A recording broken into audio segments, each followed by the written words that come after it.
I'm Justina, I'm occupational psychologist and personal transformation coach. And I'm on a mission to help women to have more fulfilling careers and more satisfying personal life. And today, we need to have a real talk. So procrastination, it's a real common issue right now. I've noticed that with my clients, after lockdown, people became dismotivated to do certain things, even the things that they used to bring them joy. And for example, in my clients' cases, majority of them, they know what to do. They know how to fix their problems. They know how to improve their life, but they still don't do it. And there is two reasons. The first one is fear of failing. Fear is a very strong emotion, and when we were evolving, fear was helping us to determine whether the environment was safe or not. And we didn't want to eat, for example, unknown blueberries because we could have died. But nowadays, uncertainty can actually boost your fulfillment, and getting out of your comfort zone can make you feel alive instead of just sticking to your boredom, sticking to your routine and your habits, and just not be surprised by anything. That's why we love going on holidays, because this is something new, something unexpected, something that we know we don't know, and yet we create our life in a way that it's known, it's safe, and it's certain. And that's why we're unfulfilled. That's why it's not joyful anymore. But how about combining those both things? Trying something new, but also sticking to routine in certain cases when it's beneficial for you. So you have this fear of failing, but 99% of the time, your fear is not even life-threatening. For example, you're afraid of starting your business. This is not life-threatening. Your business will fail, and then what? Nothing else. You're not going to die. You might lose some money, but you're not going to die. Or you're scared to talk to someone, to make friends. Why? This is not life-threatening. You might gain a friend, or you might just have a good conversation or extremely awkward conversation. Yeah, in the worst scenario, it's going to be an awkward conversation. But so what? You will move on. You're afraid of putting yourself out there. Why? This is not life-threatening. You're afraid of starting a new job. Why? This is not life-threatening. You're afraid of asking for a raise. This is not life-threatening. The majority of things are not life-threatening, and yet you behave like this is this blueberry 1,000 years ago that might kill you. You will never know if something was successful if you don't try. How you're supposed to know? So it's just not fair to stop yourself from even trying, because you're not even giving yourself a chance to succeed. You're telling yourself, whoa, whoa, whoa, you're not going to succeed ever, because we're not even going to try it.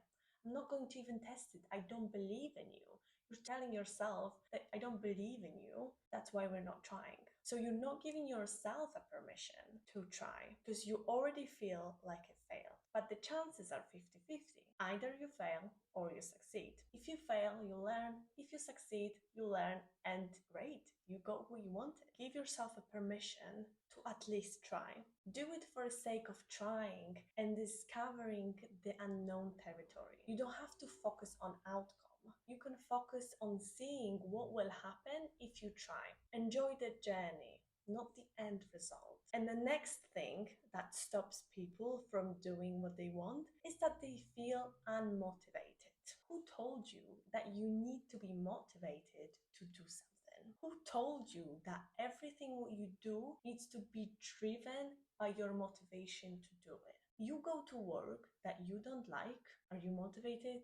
No, you end up doing it anyway. You have to do laundry. Do you like it? No, but you end up doing it anyway. So when you have things that you want to do, or you know that they are good for you and they're going to improve your life, and you not end up doing them, it doesn't make any sense that you're waiting until you feel like it. You don't even know if you're going to like it, or if you don't like it, because you never tried. The majority of things you do in your life, you don't like, and you still end up doing them. You don't accept them, and you still end up doing them. This belief that I need to wait for motivation, that things needs to come easily and be joyful and be light, this is total BS. So how about doing the things that you know that are going to be good for you without asking yourself, do I feel like it? Is it the time today? Do I feel motivated enough to do it? Don't ask yourself, just do it. This belief that you need to wait for a perfect moment once you feel like it, it's a waste of time. You will never feel like it, or you might never feel like it. And then what? this is the excuse that you're telling yourself to not pursue certain things, that's quite a weak excuse because you end up doing other things that you absolutely don't like, but you don't ask yourself, do I want to? You know that you have to do them, so you end up doing them. So there is this part of you within you that do things regardless how you feel, but you start listening to the other part based on your thoughts whenever you feel like it. How about treating your habits that you want to work on however you treat going to work? You have no other choice. Just do it. Believing that your thoughts are the main driving force, it's actually false. Your mindset comes from your thoughts, but your thoughts were created based on something. And there is two ways how you can change thinking about certain things and change the perspective on your life. You either challenge your thinking and reframe your thinking. So start thinking in a different way. For example, pay attention more to positive things rather than negative things, or start challenging yourself. For example, if going to the gym feels like a big deal, ask yourself, is it really a big deal? Like, come on. Is it really a big deal? Is it 1 hour at the gym 3 times a week? Is it a really big deal? But also another thing to do, which is also more successful than just rewiring your thinking, is acting on it. So in procrastination state, you actually listen to your thoughts and say, I don't really feel like it. I'll just do it tomorrow. And tomorrow never happens because tomorrow you'll say that you'll do it tomorrow or next week. And then you end up postponing it or doing it last minute. So rewiring your thoughts is actually not working in that moment because it feels like you're trying to basically lie to yourself and say, this is not a big deal. I enjoy it. Let me just do it. Yeah, it's going to be fun. And you know it's not going to be. So if you act on it, later on your actions will influence your thoughts. So it's the other way around. Instead of listening to your thoughts to influence your actions and behavior, you do it, you have the certain behavior, and based on that behavior, later on you'll create new thoughts. It's like a cycle and it can work both ways. This is how CBT, cognitive behavior therapy, works. You don't focusing necessarily only on thoughts, but you're also focusing on behavior and start from behavior, which later on influences your thoughts. So next time when you don't feel like it, don't listen to yourself. I know it's counterintuitive because who else will I listen if not my own voice? But in this case, you know that you're not doing yourself any favor. And if you agree on that thought, it actually becomes a truth. So if you feel like you're fat and you say, yeah, I'm fat. You agreed. So this is true. So yes, you are fat because you agreed that you are fat.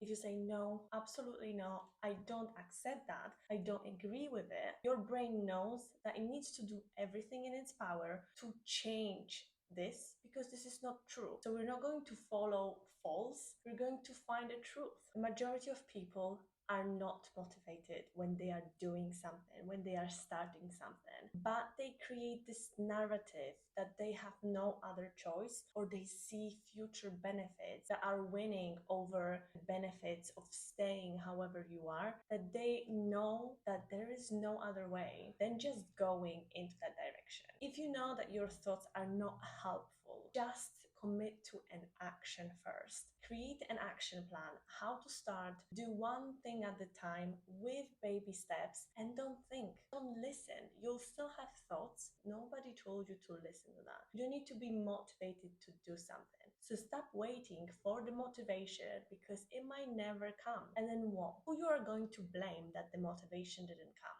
Don't blame the world or other people for your unhappiness in your life. Your life was created by your decisions, so your life can be changed by your decisions. Thank you for watching, and if you like this video, hit the like button. And if you're interested in more videos about regaining control over your life, beating procrastination, and creating overall more satisfying and fulfilling life, subscribe, and I'll see you in the next video.